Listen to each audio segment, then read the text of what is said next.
दोस्तों पिछले 7 सालों में इंडियन टेलीकॉम सेक्टर ने अपने इतिहास के सबसे कॉम्पिटिटिव बिजनेस वॉर देखे। जब से जियो मार्केट में आया है तब से इंडियन टेलीकॉम कंपनीज की हालत इतनी खराब हो गई कि वोडाफोन और आइडिया मर्ज हो गए, बीएसएनएल अभी भी स्ट्रगल कर रहा है और कई सारे कंपनीज बैंकरप्ट होके बंद हो गई। लेकिन इन सब के बीच में बस एक प्लेयर है जो जियो को आज भी टक्कर दे रही है और वो है Bharti Airtel. And I'm glad that we are here today, much stronger, much sharper in our focus towards the customers. And reasonably healthy balance sheet. दोस्तों आपको सुन के हैरानी होगी कि 2021 में एयरटेल 12,000 करोड़ के लॉस में था, लेकिन सिर्फ एक साल के अंदर उन्होंने ऐसा कमबैक किया कि अगले ही साल एयरटेल ने 8,305 करोड़ का प्रॉफिट कमाया और FY23 में जहां जियो ने 1.19 लाख करोड़ का रेवेन्यू बनाया, उसी साल एयरटेल ने 1.39 लाख करोड़ रुपीस का रेवेन्यू कमाया। और यहीं शुरू होती है इंडियन टेलीकॉम इंडस्ट्री के इतिहास की सबसे बड़ी business war. The era of paying for voice calls is ending. Jio will usher India into this new era. तो सवाल यह है कि एयरटेल ने 2016 के टेलीकॉम शॉक के बावजूद इतना स्ट्रॉन्ग कमबैक कैसे किया। जब बाकी सारे कंपनीज डूब रहे थे, एयरटेल ने ऐसी कौन सी बिजनेस स्ट्रेटजी का इस्तेमाल किया जिसकी वजह से आज वो जियो के सामने डट के खड़े हैं। और इस एयरटेल और जियो की कहानी से हम क्या सीख सकते हैं, जानेंगे इस एपिसोड में।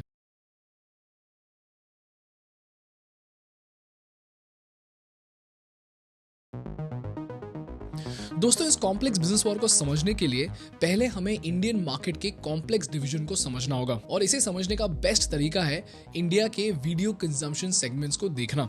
यहाँ हमारे पास 5 तरह के कस्टमर्स हैं। पहले तो हैं 15 करोड़ डार्क टीवी होम्स, मतलब ऐसे घर जहाँ टीवी या OTT की कोई एक्सेस नहीं है, लेकिन हो सकता है कि इनके पास फीचर फोन हो या कभी कभी स्मार्टफोन। फिर आते हैं फ्री कंज्यूमर्स जो फ्री टीवी देखते हैं, मतलब कंटेंट के पैसे नहीं देते लेकिन कंटेंट के बदले एड्स देख लेते हैं। इसका बेस्ट एग्जांपल है YouTube। अब YouTube के लिए हम पैसे तो नहीं देते हैं, लेकिन उसके बदले YouTube हमें एड्स दिखाता है और YouTube ब्रांड से मार्केटिंग के लिए पैसा लेता है। तो ब्रांड्स को मार्केटिंग मिल जाती है, ऑडियंस को कंटेंट मिल जाता है और YouTube को फ्री कंटेंट के बाद भी प्रॉफिट कमाने का मौका मिलता है। इसीलिए ऐसे कस्टमर्स को हम कहते हैं फ्री टीवी कस्टमर्स। और 2022 तक इंडिया में 4.5 करोड़ फ्री टीवी यूजर्स थे जो ये एड्स देखते हुए वीडियोस देखते थे। फिर है तीसरा टाइप का कस्टमर जो है टीवी फर्स्ट कस्टमर। इनकी पॉपुलेशन है 77 मिलियन यानी कि 7.7 करोड़ कस्टमर्स। और ये कस्टमर्स टीवी के लिए तो पैसा देते हैं लेकिन OTT के लिए पे नहीं करते। और ये इसलिए पे नहीं करते हैं क्योंकि अक्सर इन्हें OTT का सब्सक्रिप्शन सिम कार्ड के रिचार्ज के साथ फ्री मिल जाता है। जैसे हमारे ऑफिस में प्रियांशी एक टीवी फर्स्ट सब्सक्राइबर है, तो वो टाटा स्काई के लिए पैसे देती हैं लेकिन जियो के रिचार्ज के साथ उन्हें हॉटस्टार का 1 साल का सब्सक्रिप्शन फ्री मिलता है। फिर आते हैं डिजिटल फर्स्ट कस्टमर्स जो इस चार्ट में 4.3 करोड़ यूजर्स है। दोस्तों ये बहुत ही वैल्यूएबल कस्टमर्स होते हैं जो टीवी के साथ साथ कम से कम एक OTT सर्विस के लिए पे भी करते हैं। So TV plus 1 OTT service subscriber. लेकिन इन सबसे भी वैल्यूएबल कस्टमर्स वो हैं जो सिर्फ डिजिटल प्लेटफॉर्म्स पर कंटेंट कंज्यूम करते हैं और शायद कभी केबल या DTH देखते ही नहीं, और इनके पास सबसे ज्यादा पैसा होता है। और इस पूरे मार्केट में सबसे अमीर कस्टमर्स यही कस्टमर्स होते हैं, लेकिन इनकी टोटल पॉपुलेशन इस चार्ट में सिर्फ 20 लाख की है। तो ये है दोस्तों इंडिया का वीडियो कंजम्पशन मार्केट जिसमें 30 करोड़ कस्टमर्स का डेटा है। अगर आपको ये समझ में आ गया तो हम आगे बढ़ते हैं।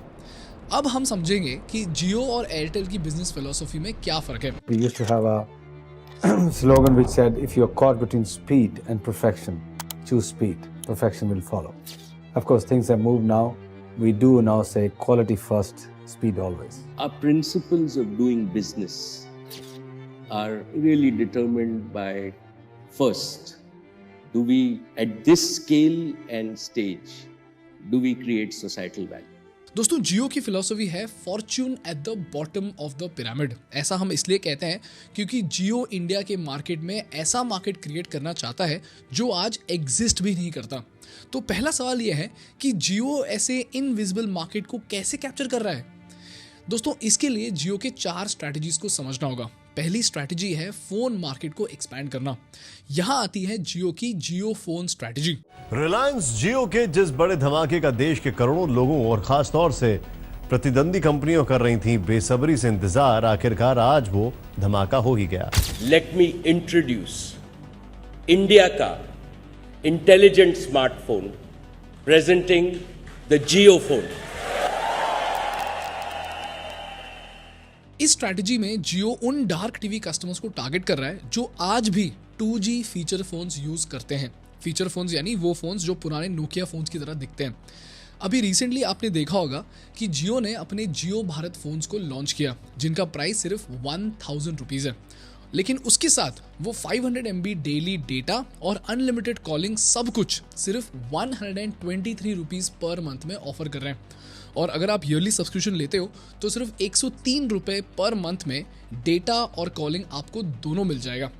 अब आप सोच के देखिए कि एक डेली वेज अर्नर जो महीने का 5000 रुपये कमाता है, उसके लिए ये कितना बड़ा गेम चेंजर है, क्योंकि अब तक ये कस्टमर्स एयरटेल, वोडाफोन आइडिया और BSNL के 2G फोन्स यूज़ कर रहे थे और अब जियो उन्हें 2G से 4G कस्टमर्स में कन्वर्ट करना चाहता है। तो अब तुम यहाँ पे मुझे पूछोगे कि भाई आज कौन 2G फीचर फोन यूज़ कर रहा है और ये मार्केट कितना बड़ा है।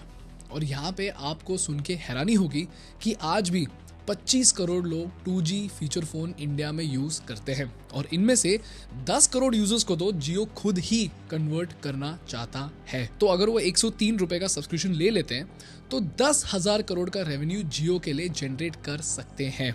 And cherry on the cake, ये फोन्स सिर्फ जियो सिम कार्ड अलाउ करते हैं और इनमें पहले से ही जियो पे, जियो सिनेमा और जियो सावन प्री इंस्टॉल्ड होती है। और अगर आप थोड़ी सी यहाँ वहाँ कैलकुलेशन करके देखें तो आपको ये समझ में आएगा कि अगर इन फोन्स की एवरेज लाइफ स्पैन 4 साल भी मानी जाए तो जियो पर फोन 5,000 रुपीज़ ओवर 4 ईयर्स यानी कि 50,000 करोड़ कमाएगा।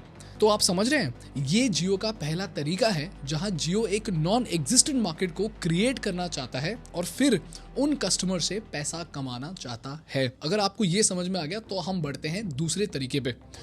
जियो का दूसरा तरीका है cheapest mobile plan in the industry को इंट्रोड्यूस करना। तो अब आते हैं फिर से इस चार्ट पर। इस चार्ट में अगर आप देखो तो इसमें 4.5 करोड़ फ्री टीवी कस्टमर्स हैं और ये फ्री टीवी कस्टमर्स ज़्यादातर एंट्री लेवल स्मार्टफोन्स यूज़ करते हैं जैसे वीवो या पोको फोन्स। और ये कस्टमर्स, जैसा कि हमने पढ़ा था, टीवी के लिए पे नहीं करते। तो जियो इनको सिम कार्ड का रिचार्ज बेचता है और इन्हें फ्री में जियो सिनेमा का एक्सेस दे देता है।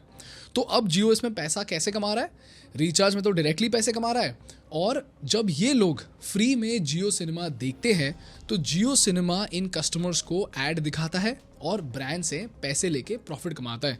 तो यूट्यूब की तरह लोगों को फ्री में OTT मूवीज़ और सीरीज़ देखने को मिलता है, ब्रांड्स को एडवर्टाइजिंग मिल जाता है और जियो को फ्री सर्विस देने के बावजूद भी पैसा कमाने का मौका मिल जाता है। ये है जियो की दूसरी स्ट्रैटेजी।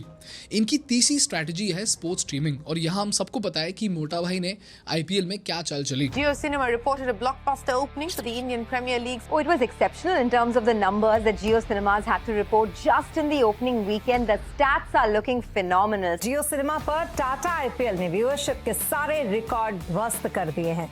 ओपनिंग वीकेंड पर 147 करोड़ वीडियो व्यूज आए हैं। लॉन्ग स्टोरी शॉर्ट, IPL और क्रिकेट स्ट्रीमिंग से बहुत सारे लोग जियो सिनेमा देखते हैं। जो पैसे नहीं दे सकते वो एड्स देख लेते हैं, जो पैसे दे सकते हैं वो सब्सक्रिप्शन बाय करके जियो के लिए रेवेन्यू जनरेट करते हैं। इनफैक्ट अगर आपने इस साल का IPL देखा है तो आपने देखा होगा कि 40 करोड़ लोग यानी कि US की पूरी पॉपुलेशन से ज्यादा लोग एक साथ इंडिया में IPL देख रहे थे। एंड लास्टली जियो ने लो कॉस्ट प्रोडक्ट्स जैसे 15,000 रुपीज से कम के लैपटॉप्स लॉन्च किए जिससे वो लोग भी लैपटॉप खरीद पाए जो आज तक लैपटॉप नहीं खरीद पाए। इसी तरह जियो ने बॉटम ऑफ द पिरामिड की अप्रोच रखकर इंडियन टेलीकॉम और स्ट्रीमिंग मार्केट को एक्सपैंड किया है और ये टॉप ऑफ द पिरामिड जो है इसके लिए जियो लेकर आया है जियो फाइबर, 5G और पोस्ट पेड प्लान्स। तो इस पूरी कहानी की समरी क्या है? जियो डार्क टीवी होम्स को अपने 2G फीचर फोन्स के साथ टारगेट कर रहा है। Dark TV homes plus free TV homes को एड से मोनेटाइज कर रहा है। Pay TV homes plus digital pay TV homes के लिए है Jio cinema subscription plus Jio fibre और डिजिटल फर्स्ट और डिजिटल टीवी होम्स के लिए है Jio postpaid, Jio cinema, Jio fibre और जियो 5G। और ये जो हम जियो सिनेमा सब्सक्रिप्शन की बात करें, ये जियो सिनेमा है प्रीमियम सब्सक्रिप्शन, यानी कि लोग पैसे देकर जियो सिनेमा देख रहे हैं। अगर आपको ये सब समझ में आ गया तो आइए देखते हैं एयरटेल की बिजनेस स्ट्रैटेजी। दोस्तों एयरटेल का अप्रोच बिल्कुल ही उल्टा है। एयरटेल का सबसे इंपॉर्टेंट मेट्रिक है ARPU यानी कि एवरेज रेवेन्यू पर यूजर। एक तरफ जहां जियो गरीब से गरीब इंसान को अपने सर्विसेज बेचना चाहता है, एयरटेल अपने लो वैल्यू कस्टमर्स को हटाना चाहता है। यस, एयरटेल अपने खुद के कस्टमर्स को हटाना चाहता है। और आपको ये सुन के हैरानी होगी कि नवंबर 2018 में एयरटेल ने जानबूझकर 4.9 करोड़ सब्सक्राइबर यानी कि ऑलमोस्ट 5 करोड़ लोगों को अपने सर्विस से हटा दिया। क्यों? क्योंकि ये लो वैल्यू कस्टमर्स थे जिनको निकालने के बाद एयरटेल ने अपने नेटवर्क को फ्री किया और इनएक्टिव यानी कि नॉन पेइंग कस्टमर्स को क्लीन अप किया। सो इन शॉर्ट एयरटेल बोलता है, देखो भाई साहब, अगर आपके पास पैसे हैं तो हम आपको बेस्ट सर्विस देंगे, और अगर नहीं है तो हम अपना टाइम और रिसोर्स आपके ऊपर वेस्ट नहीं करेंगे। और इसीलिए एयरटेल फीचर फोन की मार्केट में बिल्कुल इंटरेस्टेड नहीं है। ये थी एयरटेल की पहली स्ट्रैटेजी। अगर ये समझ गए तो आगे बढ़ते हैं दूसरी स्ट्रैटेजी पर। जो कस्टमर्स स्मार्टफोन्स यूज कर रहे हैं उनमें भी एयरटेल ने 17 कंट्रीज से 99 रुपीज का बेसिक प्लान पूरी तरह से हटा दिया है। इस स्लैब को उन्होंने 99 रुपीज से बढ़ाकर 155 रुपीज कर दिया है। तो तुम डिफरेंस देख रहे हो, जियो का मिनिमम रिचार्ज स्लैब है 103 रुपीज और एयरटेल का स्लैब है 155 रुपीज, यानी कि ऑलमोस्ट 50% डिफरेंस इन कॉस्ट। इससे हम समझ सकते हैं कि एयरटेल और जियो की बिजनेस फिलॉसफी में डिफरेंस क्या है। एयरटेल अपने टेलीकॉम मार्केट को और अपने टारगेट ऑडियंस को बहुत अच्छे से समझता है। और यही आती है एयरटेल की तीसरी स्ट्रैटेजी। इसको पर्सपेक्टिव में डालने के लिए दोस्तों इस चार्ट को समझते हैं। भारत में लगभग 20 करोड़ फीचर फोन यूजर्स हैं, 60 करोड़ स्मार्टफोन यूजर्स हैं, लगभग 3.5 करोड़ पोस्टपेड यूजर्स हैं और 3 करोड़ घर हैं जो इंडिया में ब्रॉडबैंड प्लस टीवी यूज करते हैं। और जैसे जैसे कस्टमर्स इस वैल्यू चेन में ऊपर मूव करते हैं तो उनका एवरेज रेवेन्यू पर यूजर बढ़ता जाता है। जैसे फीचर फोन से स्मार्टफोन तक एवरेज रेवेन्यू पर कस्टमर डबल हो जाता है, प्रीपेड से पोस्टपेड तक फिर से एवरेज रेवेन्यू डबल हो जाता है, और पोस्टपेड से ब्रॉडबैंड तक रेवेन्यू और बढ़ जाता है, एंड ब्रॉडबैंड से कन्वर्ज्ड होम तक रेवेन्यू और भी ज्यादा शूट अप हो जाता है। और अगर आपने एयरटेल के अप्रोच को बहुत ही बारीकी से देखा है तो आपको ये समझ में आएगा कि एयरटेल लो वैल्यू कस्टमर्स में बिल्कुल इंटरेस्टेड नहीं है। इनफैक्ट वो अपने फीचर फोन मार्केट से ज्यादा इंटरेस्टेड पोस्ट पेड कस्टमर्स में है। क्यों? क्योंकि post paid customers Indian market के सबसे ज्यादा वैल्यूएबल कस्टमर्स होते हैं, और एयरटेल के कस्टमर बेस का सिर्फ 6% होते हुए भी वो आज कंपनी के लिए 25 से 30% रेवेन्यू जनरेट करते हैं। तो तुम समझ रहे हो, 6% कस्टमर बेस 25 से 30% रेवेन्यू जनरेट कर रहा है। इसीलिए एयरटेल आज भी अपने पोस्टपेड कस्टमर्स को बहुत ही ज्यादा स्पेशल ट्रीटमेंट देता है। इनके लिए एयरटेल ने स्टोर्स खोला है, स्पेशल हेल्पलाइन बना रखा है और ऐप के एक्सपीरियंस को हर साल ये बेटर करते जा रहे हैं।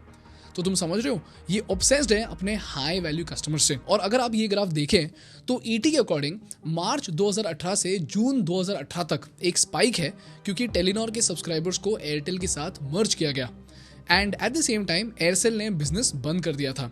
लेकिन उसके बाद अगर आप देखें तो पोस्ट पेड कस्टमर्स में 2019 से 2023 तक एक बहुत ही स्टेडी ग्रोथ पैटर्न दिखता है। तो इसी तरह जियो को बिना कॉपी किए हाई वैल्यू कस्टमर्स पर फोकस करते हुए, लो वैल्यू कस्टमर्स को हटाते हुए और अपने सबसे वैल्यूएबल कस्टमर्स को वर्ल्ड क्लास सर्विस देते हुए एयरटेल आज भी जियो के सामने डट कर खड़ा है और थोड़ा थोड़ा करके एयरटेल जियो से आगे बढ़ रहा है। ये थी एयरटेल और जियो की कहानी। अब सवाल यह है कि इस कहानी से हमें क्या सीख मिलती है। लेसन नंबर 1, दोस्तों, चाहे कितना भी लोग इंडिया को प्राइस सेंसिटिव बोल ले, सिर्फ सस्ता होने से इंडिया नहीं मानेगा। 2025 के इंडिया में एक बहुत बड़ी ऑडियंस है जिनके लिए क्वालिटी प्राइस से ज्यादा इंपॉर्टेंट है। तो अगर आपका राइवल आज सस्ते प्रोडक्ट्स बेच रहा है तो बेचने दो, तुम हाई क्वालिटी प्रोडक्ट्स बेचो, लेकिन कॉस्टिंग कट करने के चक्कर में क्वालिटी कॉम्प्रोमाइज नहीं होनी चाहिए। लेसन नंबर 2, जब भी कोई बड़ा कॉम्पिटिटर मार्केट में आता है तो डेटा के थ्रू समझने की कोशिश करो कि मार्केट में अपॉर्चुनिटीज कहाँ है। इस केस में अगर देखा जाए तो जहां बाकी सारे कंपनीज अपने प्राइस को कम करके जियो से compete करने की कोशिश कर रहे थे,